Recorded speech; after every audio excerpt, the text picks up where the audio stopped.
photography, I'll be reviewing the Smith & Wesson M&P 45. This is the one with the thumb safety. So first things first is safety. Check the magazine. It is empty. Chamber is empty. And one thing to note, you want to make sure that you clear this, because even with the magazine out, if there is a round in the chamber, it will fire. I have verified this at the range. I will have another video as part 2, and yeah, we'll go over some more stuff with that. Now let's go over some of the features to start.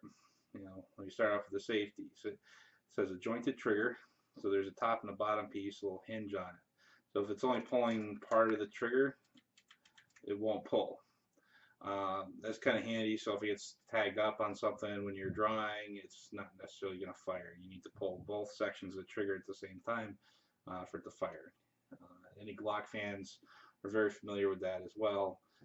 It seems to be very common at this point with pretty much every firearm. Next thing is on the controls is the spec is mostly ambidextrous. You have a slide release on both sides, so you can, if you're holding it on your left hand, you can still release it there. You can do the safety on both sides.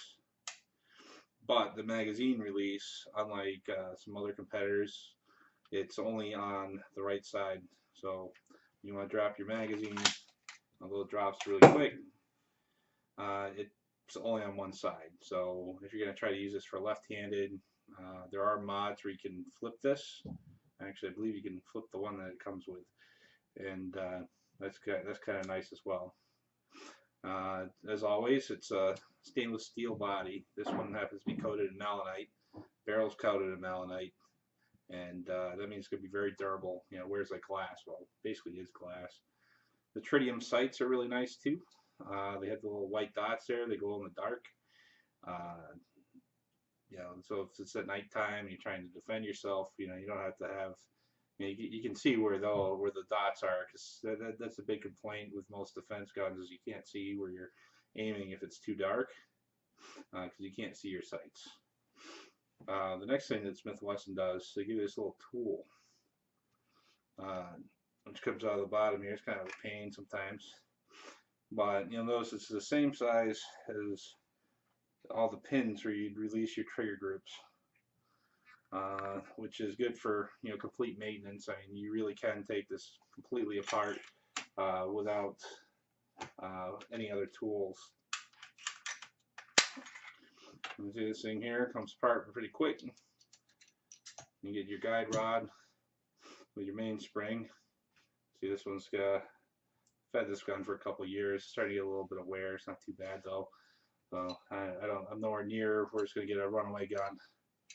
And the barrel, see, it's also coated in malachite all the way through. Chambered 45 ACP. It's got really good rifling. It's really solid. I'm not going to break this down anymore. If I do a video on full takedown, I will definitely do that. So we can get into the whole striker group here and everything else. But that's another time. Well, put it back together. It's real easy. So if you have a jam or something's going on inside, cleaning it, or you have to clean something up really quick, it doesn't take a very long time.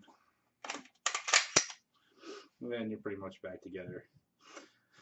So that's pretty much it until part 2. So stay tuned, and we'll bring this to the range, and I'll show you some of what it can do. And it's definitely a lot of fun. And oh yeah, this just kind of came loose here. I forgot, that's interchangeable backs here, so you don't have to put that little strap on there. They have different size backs you can just put on, and the tool kind of holds that in place right here. So that's pretty much it for the Smith & Wesson M&P 45. Fantastic firearm for the money. You can find them used. They've been around for a few years, and they really haven't changed at all throughout the years. So just remember, always be safe with your firearms, but also always have fun.